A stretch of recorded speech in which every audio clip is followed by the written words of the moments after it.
तुम्ही 0 down payment वर वस्तू घेतल्या असेल तर सावध व्हा. मोबाईल फुकटात मिळाला पण पुढच्या महिन्याचा घर खर्च बुडाला हे कोणीच सांगणार नाही. आज मी तुम्हाला सांगणार आहे हे स्कीम खरंच फायदेशीर आहे का की फसवणुकीचं मोठं जाळ. व्हिडिओ शेवटपर्यंत बघा, तुमच्या पैशाचा निर्णय यात लपलाय. चला तर मग आता ती खरी गोष्ट बघूया. समजा तुम्ही एखादा मोबाईल घ्यायचा ठरवला. त्याची किंमत 20,000 रुपये आहे आणि दुकानदाराने 0 डाऊन पेमेंटवर EMI फक्त 1,800 रुपये याप्रमाणे दिले. तर आपण लगेच म्हणतो वा, महिन्याला थोडं थोडं भरलं की मोबाईल फुकटातच मिळणार. पण थांबा, कधी विचार केलाय का की त्या 12 हप्त्यांमध्ये एकूण किती भरतोय? 1,800 प्रमाणे 12 हप्त्याचे 21,600 रुपये होत, म्हणजे 1,600 जास्त. पण फक्त एवढेच नाही, काही ठिकाणी प्रोसेसिंग फी, GST, इन्शुरन्स हे वेगळे घेतले जाते. आणि हे सगळे मिळून तो मोबाईल तुम्ही 24 ते 25 हजारात घेत असता. आता ही गोष्ट एवढीच असली तरीही ठीक होतं, पण खरी समस्या इथेच सुरू होते. हेच लोक पुढच्या महिन्यात TV घेतात, AC घेतात, वॉशिंग मशीन घेतात आणि त्यांच्या लक्षातच येत नाही आपण 3 ते 4 EMI चालू ठेवले आहे. शेवटी सगळ्या महिन्याभराचा पगार हा हप्त्यामध्ये जातो आणि मग अचानक एक महिना चुकला की क्रेडिट स्कोर बिघडतो. पुढे कुठलेही कर्ज मिळणं कठीण होतं.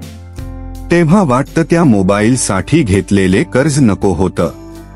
आता तुमचं मन म्हणत असेल, ठीक आहे, थोडा जास्त खर्च होतो पण महिन्याला थोडं थोडं भरून वस्तू मिळते ना. अरे पण इथेच तर खरी गेम आहे.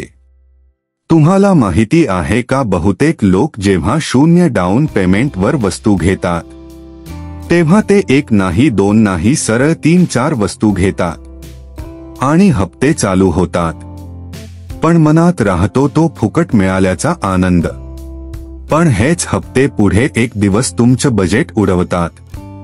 ठीक आहे, तुम्ही म्हणाल हे स्कीम धोकादायक वाटते, पण मग पर्याय काय? थांबा, मी तुम्हाला फक्त काय करू नका असं सांगणार नाही. मी सांगणार आहे 3 सोपे पण गेम चेंजिंग उपाय, जे तुम्ही आजपासूनच वापरू शकता. आणि शेवटी अशी ट्रिक सांगणार आहे जी तुम्ही 0 डाऊन पेमेंटवर वस्तू घेतल्यावरही EMI मध्ये पैसे वाचू शकता. हो खरंच? तर काय करावे, सोप्या भाषेत उपाय सांगतोय, ऐका. तुम्ही वस्तू घेण्याआधी फायनल पोस्ट मोजा. समजा मोबाईल 20,000चा आहे पण हप्त्यात 25,000ला जातोय का, याचा हिशोब करा. मोहात पडू नका. नो कॉस्ट EMI म्हणजे खरंच नो कॉस्ट आहे का ते बघा. कारण बरेच विक्रेते वस्तूची MRP वाढवून तुमचं व्याज लपवतात. त्यामुळे शेवटी व्याज तुम्हालाच भरावे लागते. जर डाऊन पेमेंट नसेल तर प्रोसेसिंग फी आहे का हे तपासा.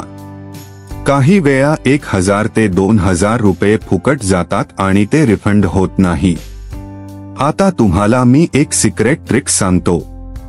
जर तुम्ही 0 डाऊन पेमेंटवर वस्तू घेतलीच असेल तर त्या हप्त्यापेक्षा जलद हप्ते फेडा किंवा प्री पेमेंट ऑप्शन वापरा.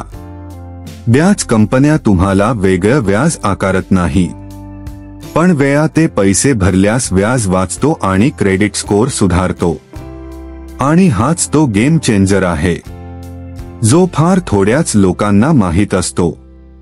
तर मित्रांनो, 0 डाऊन पेमेंट ऐकायला भारी वाटतं, पण त्यामागे लपलेला खर्च आणि मानसिक ताण तो समजून घेतला तरच निर्णय घ्या.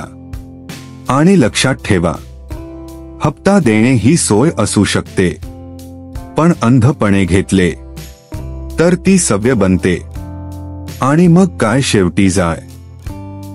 तुम्हाला आज काही नवीन शिकायला मिळालं असेल तर व्हिडिओ लाईक द्या आणि अशाच फसवणूक टाळणाऱ्या, पैशाचं शहाणपण देणाऱ्या व्हिडिओसाठी मराठी मित्रा या आपल्या चॅनलला सबस्क्राईब करा.